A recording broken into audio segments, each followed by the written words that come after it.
Hi. Hey, is this? Hey guys. Hey, John. How are you? Doing all right. How are you? It's been a while, Kevin. Good to see you. Great to see you, Chris and Ray. Awesome. You've been watching a little bit of the show? Yeah, I've been watching a little bit as I prep for you guys. It seems like a great show thus far, and I'm great that Kevin reached out. Yeah, definitely. And so, yeah, we used to see each other up at the Capitol and throughout the state at different events. And I was kind of giving your bio out here. You've been doing a lot. You're a young 26 years old, and you're out and about. You have passion for many different topics. And NewsRocky, just to kind of set the tone, John, is really it's a new show we just launched. We're taking on news and fake news, as I said to you before. We're actually looking to get into some other really deep topics. And so the topics we're really going to talk about is anything that any caller or anybody wants to bring up. We're not going to be afraid to having a response to the conversation. I know you're the same way. So, John, what are you doing these days? Or actually, let's talk about a little bit of your past and set the tone for the listeners. Give us your resume again, quick. Yeah, so long story short, grew up in Reading, way down in Fairfield County. Did a lot of work with Senator Boucher when she was up in the legislature, up in the Senate. Got to know many people down in the House, like yourself and Representative Claridis and a whole bunch of other people over time. Testified on various bills here and there, and then done a lot of work with Mayor Stewart up here in New Britain, as well as Pat Loja after the Sandy Hook shootings, and interned with both Mayor Stewart as well as First Black woman Loja. So that's kind of me in a nutshell. No, that's good. So you've been around the political game in Connecticut, and we were just really getting into the national campaign, and we'll get back to that after. How are you feeling about the state races? A lot of things at stake for the Senate and the House. And I think you're sort of a middle of the road kind of guy on a lot of topics. So interested in your perspective on what's going on in the state of Connecticut from that perspective, from you. Well, I mean, like you were saying earlier, yes, this is an off-year election in terms of we don't have the top of the ticket race this year with a gubernatorial election, but state House and state Senate races are incredibly important. I can't stress that enough to your listeners, both internally, party-wise, but also for many of the issues facing the state. I think Republicans do have some opportunities to pick up some seats, both in the House and the Senate. I think the Senate is definitely going to be a little more interesting. I think we're going to get back to that 1818 situation this go around? And probably not. And you probably, Kevin, have spoken to a few of your former colleagues, especially on the House side. But I think there's going to be definitely some opportunities down in Fairfield County. I think Senator Bergstein has a good challenge with Ryan Fazio. I also think that it's going to pick up opportunities even more so out in eastern Connecticut as well. So it's going to be very interesting to see what happens in a week. Yeah, definitely coming up really quick on us here. We got a week from today. November 3rd is going to be a big day for the state of Connecticut and the nation. And so as I'm actually sitting next to, and I'm a retired correction officer, a politician in rehab. John, you know that. I talk about it quite often. I got Ray, who's next to me, who's a correction officer, and I got a Chris Naughton, who's actually a police officer. And we're obviously, this show is not just about fake news and the politics and all that stuff, but it's also about the love and support for law enforcement. And what is your feelings on that police accountability bill that went through? Love to get your perspective on that. Yeah, I'll give you a little bit of an insider's perspective on it, and you probably have heard some of the rumors as well, Kevin. But I definitely think that ultimately, when it comes to this qualified immunity deal reached out, to be honest, I don't think it was the best deal that could have been reached. If I'm being honest, I think that there was room to maybe make it a little more amenable to Republicans. I don't know what was going on with Representative McLaughlin during the discussions and votes, but I definitely think that it could have at least been punted to a study bill, even though I know we all loathe study bills to some degree or another. I do think that we could have studied the issue. I know I was speaking with a former president of the Connecticut Bar, and joined the whole time this was going on, and in the weeks after, and not a lot changed with the passage of the bill, but I definitely think the qualified immunity is a huge issue. And as you know, as a municipal guy, I'm very much concerned about our municipalities and any liabilities and any insurance costs that could be tipped over to them as a result of this. So, quite frankly, I think the bill is an entire mess overall. If you're asking where I would come down on it, I would probably vote no on it. But I think the big issue of qualified immunity should have been punted to a study bill rather than put in there at the end of the day. Chris, got any questions for John on that, or any points you want to make? No, excuse me. No, I think I agree with them. I don't think that people thought about what the municipalities were going to do if, in fact, come when this bill goes live, if in fact the qualified immunity sticks in there, you're going to see a serious group of current officers leave because one, depending on the municipality, they're going to say, hey, you got to go get your own insurance. And then the city or the town that you're working for is probably going to have to foot the bill for some serious insurance that's going to make towns and cities go bankrupt. I think also on top of that, I think it was Chris who was speaking there. Yep, that was me. Sorry, buddy.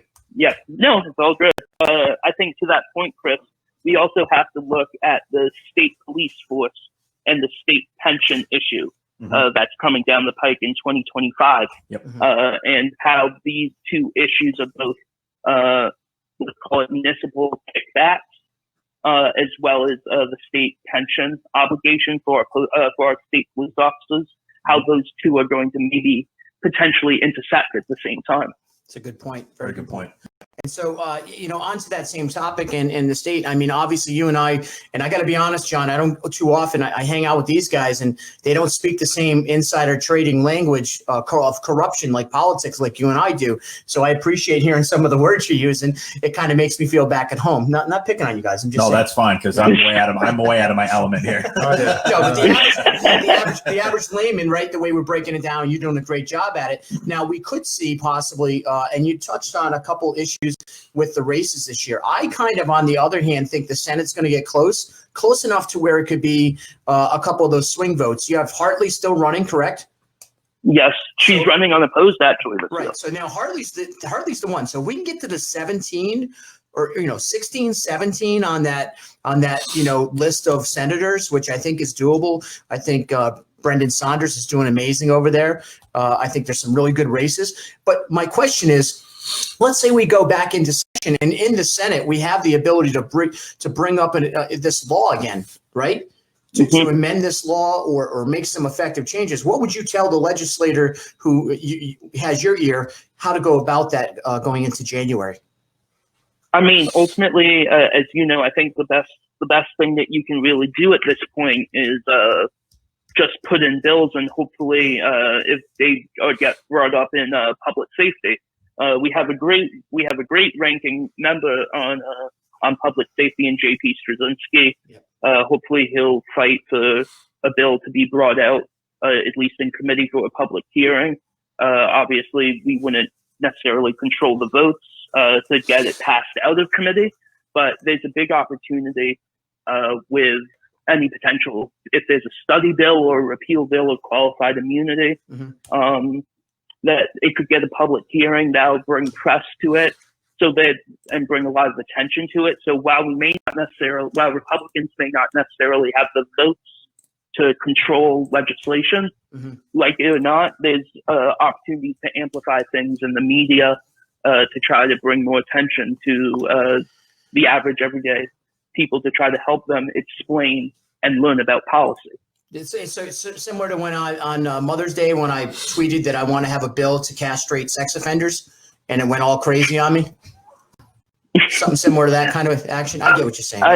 Yeah, no, I definitely think that there is an opportunity that Republicans have if they do bring out a bill in committee for it to be a prolonged public hearing, similar to the Newtown bill that ran over, I think, 12 hours. And I know there's been other bills that have gotten to that 12+ hour mark. And I think that definitely would be an opportunity here.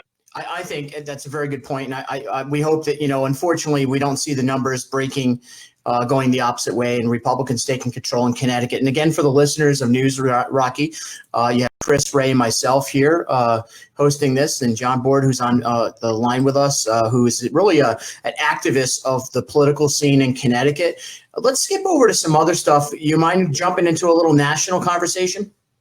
Yeah, of course. Yeah, I'm always up for it. So obviously we have two candidates running for president. One is asking for 4 more years as the president of the United States, never had served in any capacity prior to the president of the United States, has been an entrepreneur and business owner and developer and just a job creator and some of these other things. And he's got a little bit of, if you were listening, we were going into this sort of the dumb things that this president says, and we admit it, right? He's not perfect. And then you have the career politician, John, who's been there for 48 years, who actually made $16 million since he left office in 2000. Right after Trump was elected in 2016. This guy has been a career politician. In fact, his children, it's all there. It's documented. Family members benefiting. He has obviously been on the government tax roll and has benefited greatly. And you also have the fact that there's the social aspect of all this election. There's a lot going on with the appointment of the Supreme Court judge, right? And so all these things being played, what's your feelings on this upcoming election? Kind of give us an insider's view from you, who you feel is looking good, and also who maybe, if you're willing to, who you're supporting this year. Yeah, well, I think first, I'll take the second part of it first, because I think that's the easier part. I think, unfortunately, but you know me pretty well, and I think, to be honest, I'm a Biden Republican at the end of the day. The notion how they were Reagan Democrats, Democrats crossed the line for Reagan, I think it's really the opportunity for Republicans to return the favor and support Vice President Biden. Now, are there some good things that the president has done?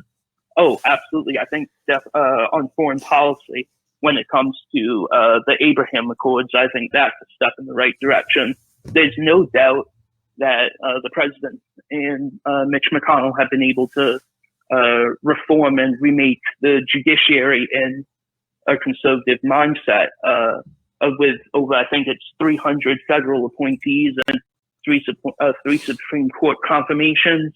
Amy Coney Barrett, ACD, is the nomination was incredibly divisive. You can splice it either way in terms of, was it constitutionally, yes, the president was in line to nominate someone, had the constitutional right to nominate someone. This close to the election is a whole nother issue, but constitutionally, the president was in the right here. But here's what it comes down to for me, and why I'm supporting the Vice President Biden is, we just need to bring down the rhetoric. And I think, as we were saying, as someone who, like it or not, has been in politics for 10 years, knows the inside baseball of certain things, our nation just needs to take the rhetoric down a notch and actually focus on governing and knowing how government actually works and functions is important. And I think that that's really where we need to go at this point, is calm the rhetoric down. We can still be passionate. We can still speak out all the time on a whole range of different issues, but we can still have that civil discourse while not dunking on each other all the time and firing shots at each other. And I think we just need to bring back that civil discourse at the end of the day. I know the three of you disagree with me on that, but that's where I stand. No, John, I want to say this to you. Disagreeing is not something that personally my objective is. I never want to disagree. I want to respect your opinion, and this is the problem we have. And I will say this, that I respect how you just laid it out. That's how a conversation should happen. Absolutely. We shouldn't have this argument. But by the way, John, you know as well as I do, there's a passionate side and the opposite side. So for me to say the same things, but I'm supporting Trump, you do know there's many, many people out there who get enraged and can't handle that conversation. Oh, absolutely. Absolutely. Not to interrupt. That was perfect right there. Yeah. Like we got people who are obviously pro-Trump. We have somebody that's pro-Biden, and we just had a very civil, adult-like conversation about it. And we're all friends here. There's nothing saying we can't be friends. You know what I mean? That's the part that's extreme. Like you said, Kevin, is extremely frustrating because people just can't handle simple conversation. Right. You know what I mean? And that's created the rhetoric, right? You talked about that. And John, when I served in office and in politics, I learned really quickly one thing. I try to get 6 out of 10. If I can have 6 out of 10 issues, and I think in this situation, and I'm not trying to speak for you, you've selected 6 out of 10 things that make sense for you, and that's the majority. And so you're willing to do that. I respect it. What are some of the fundamental things other than the national policy, the rhetoric, all that stuff that's going on? What are some of the things socially that are driving you in that direction, the social issues of the day that you might be able to touch on that have an effect on you and your life? Bless you, Chris. We We've all been tested. Just for the fact, I want to make sure everyone knows we have swabbed this entire area. As far as I know, you can't get it through talking on the phone. But then again, you never know what tomorrow's going to bring. Yeah, but they're going to criticize us for being too close. Right. We're all. Oh God. Ray and I live together anyway, so it's fine. We're always together. I've slept on his shoulder. True story. Patriots football game. He passed out from a few too many beers, and he slept on my shoulder. Those were God. So, John, what do you think about that and the social side of things? Yeah. Give some comments on that. Yeah, I mean, on the social side of things, here's where things sort of lie for me. And I think I've told you this before, Kevin, but for me, I'm an openly gay Jewish Republican Eagle Scout who's half deaf and adopted from Russia. And you can't. I'll can you add a few more things to that because you just rattled off a bunch on that one. I'll give your listeners a minute to let that settle in. But I know you, so it's all good, bro. So for me, it's the notion of the Equality Act. Okay. And I know the Equality Act is a bill that's in Congress right now that would amend the Civil Rights Act of 1964 to prohibit discrimination based on sexual orientation and gender identity in a whole host of different areas. So basically, in the Supreme Court in June, this past June, ruled on the Bostock versus Plain County, which basically said that the Civil Rights Act protects sexual orientation and gender identity in the matters of employment, while all these other areas in life, such as federal funding, public education, the jury system, credits, housing, etc., all remain undefined. So the Equality Act, which has bipartisan support, everyone from AOC on the left to Elise Stefanik on the right, have this bill. What I've been doing is been going around to every single municipality in the state, all 169, and getting municipalities to pass resolutions to endorse the Equality Act. We have 12 municipalities right now, everywhere from New Britain to Pomfret to North Haven to Essex, all the way out to Roxbury. So we really have a coalition, liberal, conservative, small town, big city, everyone sort of coming together around this. Now, I will say the vice president hasn't spoken out on this issue whatsoever. This is Joe Biden, you mean Joe Biden candidate? Yes. Yep. Correct. Yes, Joe Biden. In the general election, the president has issued a statement saying that he's against it. Quite frankly, I think that I understand his concerns about religion, religious freedom, and with this bill, it's not that big of a issue when you look at it. And there are ways to put carve-outs in legislation and try to make things more amenable to individuals. But at the end of the day, I think that's really something that sold me on the vice president at the end of the day. It makes sense. And from your perspective, it makes a lot of sense. And quite frankly, you do know me, and you know I love everybody. I love all humans. And, I was just talking a little bit earlier about the Pope and him coming out and being a leader in this area. It's huge. It's time for us to actually, and here's a concept that I want to throw out to you as a young, and I know you have a future in politics.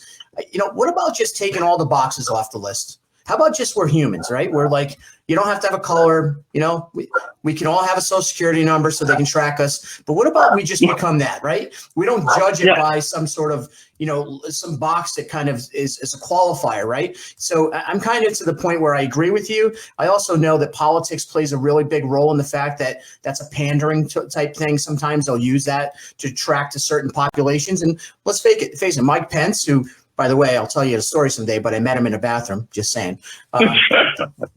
He came up to the Coast Guard, and I happened to be a part of the caravan, and I went into the bathroom. The Secret Service let me in there, John, and I was zipping up, and we had eye contact, just saying for the record. So, true story. But, That's all the grandkids, Kevin. That's one for the grandkids. Yeah. But you know what? I appreciate that perspective from there. So let's kind of bring it back to a notch. We were talking earlier about the George Floyd issue and the stuff that went on in the country, and where we are today. You're 26, and your perspective is important. And as you just gave a lineup of who you are as a person, you're very diversified, right? You have a lot of. You're a Republican, conservative on some views. You're very liberal on others. You're in the middle on a lot. You're also an individual who's fighting for causes. You have a passion. You get and testify. You're the next generation of leaders. Where is this social issue going to go 5-10 years down the road? In terms of race relations, Yes. race relations Yes. or LGBT issues? I would tie just the racial issues at this point, and we can get into the LGBT in a minute. Yeah. In terms of racial equality, obviously CCM, Connecticut Conference of Municipalities, they've been hosting their panels all over the state. I really think that there's a way for us to be a nation that accepts all individuals, no matter their color, creed, background. And I think a lot of this is really just having those difficult conversations that we need to have. Yes, there are some things that we can do in terms of education and not necessarily completely overhauling curriculums, but working with curriculums on both a sixth grade to 12th grade level, at a university level. Yes, of course, but I think it really is going to have to be a bit of a paradigm shift that has to happen, not through legislation or executive orders, but through people actually having those difficult conversations. Thank you for that. You sounded really political on that one. I'm going to give you credit, John. You sounded really political. Are you running for office? Because it almost sounded like it. Guys, you have anything to chime in? I mean, you got a young guy here who really knows his way around the system here. And if, these guys that I'm with, these are my people, right, John? And when I was at the Capitol, they kind of all looked at me like I was a crazy, blue collar person. And I didn't care. I am who I am. And when I get back in office someday, I'm going to be the same way I was then. And you know what? There's nothing wrong with that, because there's so many of us in this world that, we got to get our different perspectives, and we have to have a conversation. So, Ray, you got anything before we part ways with John? Honestly, I think he's sounds like he knows exactly what he's talking about. He knows a hell of a lot more than I do, and I definitely appreciate his his responses to your questions. I guess one thing I would say, or I'd ask you, and you brought it up about the race and checking boxes, and do you think it would be beneficial to remove race from, like, and I'm going to go into let's say like a work promotion, things along those lines, labor, and, labor, as far as, trying to keep all the numbers, equal to whites and Hispanics and African Americans. I mean, if we were to remove those races on there, how is that going to affect, promotional, advancement in the workplace? How would that work, or is it a benefit of removing the race? I guess that's my question. Yeah, I mean, I hate to kick it to a study bill here, Kevin, but Kick it down the road, John. Nice job. but I do think that there is I see it from both sides. I really do. I think that there is we can't say that we don't look at race and we don't want people to not judge each other on race, yet at the same time put on applications your ethnic background, your age, your income, which the legislature outlawed, I think 2 years ago. But we can't be speaking out of both sides of our mouth on an issue like this. Is we need to, if we want to go down the line of making sure that everyone has a fair shot and opportunity at a job, then let's have that discussion. Honestly, there's no way for us to do it from both sides, and I think that we have to just be candid at the end of the day. Great perspective, Chris. Anything parting ways? No, honestly, we appreciate the phone call. I think it was nice to get a perspective from somebody who is currently in politics and much younger, which is great. You know, so no, it was great talking to you, man, and I really enjoyed listening to your opinions and your feedback on our questions. You did a great job. I have one more question. Oh boy, here we go. Here we go. You ready for this one? Are you ready for By this the way, one? raise the one with the really nice hair, just for the record. Thank you, Kevin. So my question is this: do you think everybody should get a participation trophy? John, you got the question, man. No. Thank you. No. Honestly, I'm at that tail end of the generation, your generation, that says, hey, there are winners and losers at the end of the day. And I mean, the generation below mine is like, hey, everyone gets a participation trophy. No, that's not how it rolls at the end of the day. There are winners and losers. You win some, you lose some. Have a good day. I love that answer. Great response. Great. And John, so here's what I'm going to throw out as an offer. NewsRocky needs contributors. I'm hoping that me and you can talk offline about setting you up for either a weekly or a monthly, come on and give your perspective. If you're interested, the contract pays nothing. You will be criticized for associating with me strongly by both Republican and Democrats. And you probably won't win a lot of benefit with anything in your life. So if you're interested, let me know. Let's definitely have that conversation later. Hopefully we can talk about 2022 down the line with some of the governor's candidates, as well as some of the democracy reform efforts that we have going here in the state. But hey, let's talk offline. It's great to talk with you guys.